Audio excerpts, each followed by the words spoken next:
Good morning. I just wanted to hop on here. Well, rewind. Let me just introduce myself.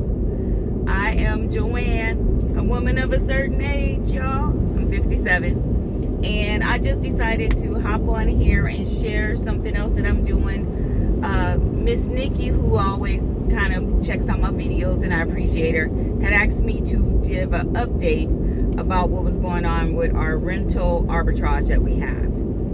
And for those who may not know, my daughter and I, we have a place that we rent in our business name, and then we make it available. We rent it to 90% of the time nurses, travel nurses, who stay at least 3 months at a time. And so Miss Nikki had asked for an update, so I wanted to share it as I'm driving around running errands and doing all this good stuff on this Monday morning. We've had this place since August of 21. Yeah, August 21. And we've been really lucky and blessed, you guys. We've had it rented out for every month since then. We had 1 month where I had to make the rent payment because we didn't have it occupied. Made me nervous, I'm not gonna lie.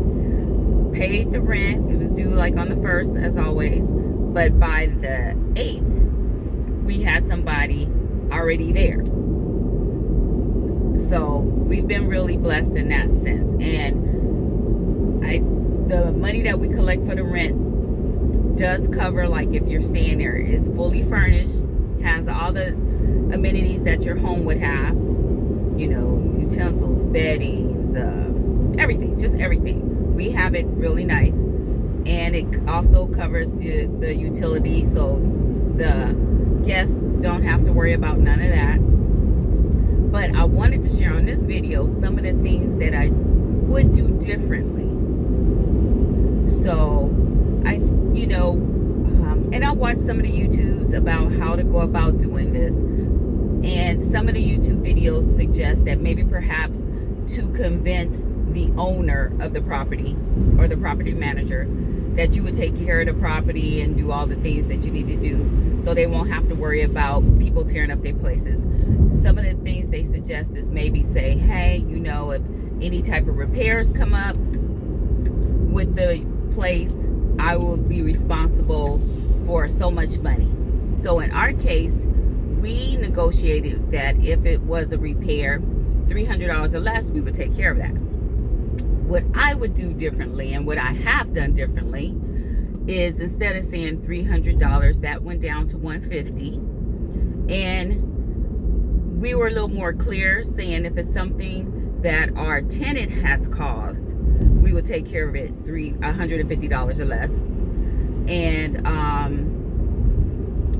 And if it's something that deferred maintenance or something that the owner of the property or the property management company should have taken care of, then that would be their responsibility. So I would suggest, if you're going to do something like that, just be really clear and concise about what you are willing to pay, the amount, and the specifics behind the amount that you came up with.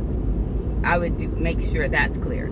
Another big thing that I would do differently, just because I have a lot of other things that I do, and this property is not close to where I live, so I would, especially, we are thinking about doing some more units like this and doing other rental arbitrage properties. I would look into having a property manager, just because I don't really have the time to run the properties of whatever reason. Like the one that we have, the building is older, so if they run too many big electrical items at the same time, the breaker cuts off, you know, it blows the breaker. And we don't live close to take care of that. The breaker box is locked because I guess it's off the alley and somebody could get to it. So, you know, trying to run all the way there and take care of that is just not convenient. So You know, if you don't have the time, you can most definitely do it. But I would say when you do your numbers, if you're thinking about having a property manager, make sure you factor that in and make sure, you know, that's part of your expenses and you're still making money. What else would I do differently? The place that we have is in a great location. It's a couple of blocks away from the beach. However, parking is a nightmare.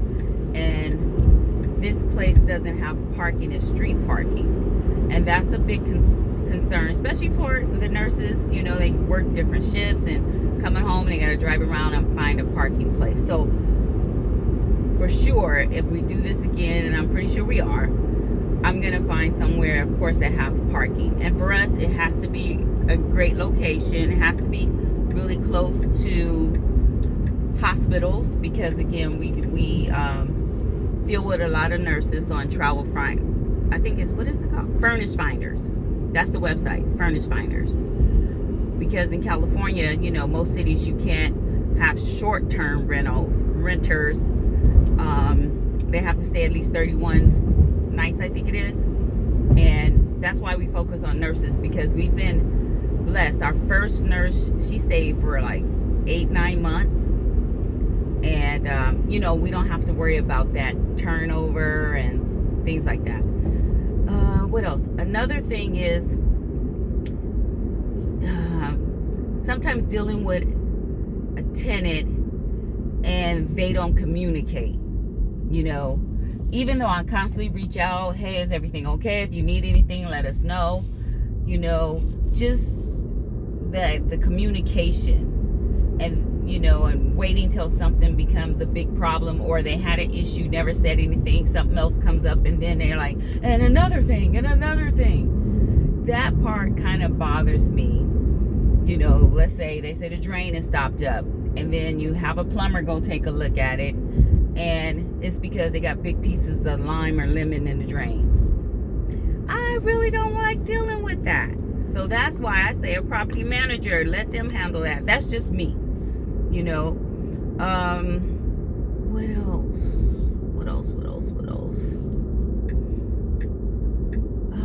I'm sure some other things, but I'm lucky in the sense that the owner of this condo, she's really cool. She's really responsive, you know, if we reach out to her and everything like that. So I can't complain about that.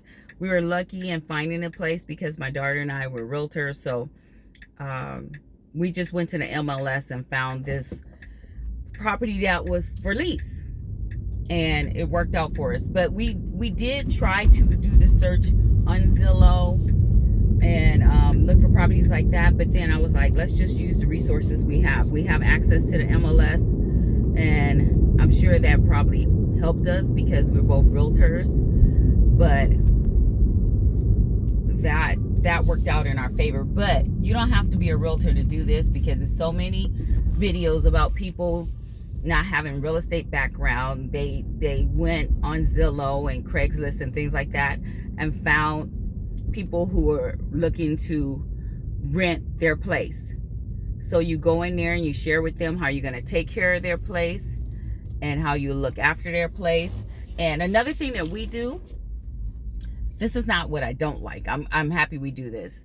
We have factored into our lease that the people staying there agree to a monthly cleaning, and we have someone go in and clean it, and they let us know too how the property's being taken care of.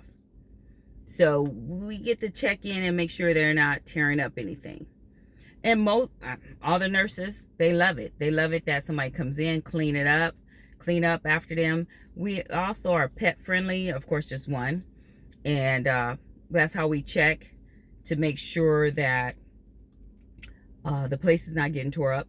Oh, I just thought of another thing. Another thing that I would have done differently in the beginning is to make sure that pet deposit is non-refundable, and make sure they understand it, because after someone leaves, it's pet hair everywhere, and it takes a lot more time to get the place clean. We've had someone have pet hair in the refrigerator, in the freezer. How you get pet hair in the freezer? I'm just saying, that's another thing. So that I would do that differently. I would have increased my security deposit. I think we only had it like $1,000 or whatever. I mean, I didn't have to keep anyone's security deposit. I had one person, our nurse who was there for a while, her cat tore up some things, and it didn't come up to the $500. No, I think her cat deposit, pet deposit was $300. I think it kind of took all that, but she kind of knew because the cat had clawed up some things, drapes and things like that. So I would have done that differently, increase the pet deposit, security deposit, just to be safe. I was trying to think of some other things. I'm sure some other things, but I still most definitely would suggest doing it because this has still made us money. Oh, another thing before I say goodbye is we were lucky in a sense of getting the furniture because we bought it from a friend who was moving out of place and her furniture was like immaculate. So we bought her things, got a great deal.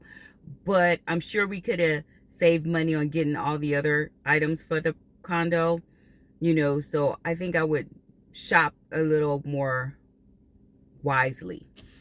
Look around a little bit, see where I could get the better deals as far as like the plates, the small appliances, the linens, and things like that. So I would do that a little more differently. I can't think of everything. I should have made a list, you guys. I'm not well prepared. I just did this because I said I would. I'm driving. But I hope this information helps. I would most definitely recommend doing it. Rental arbitrage has been great. Another way of making money. And I look forward to doing it again. So I hope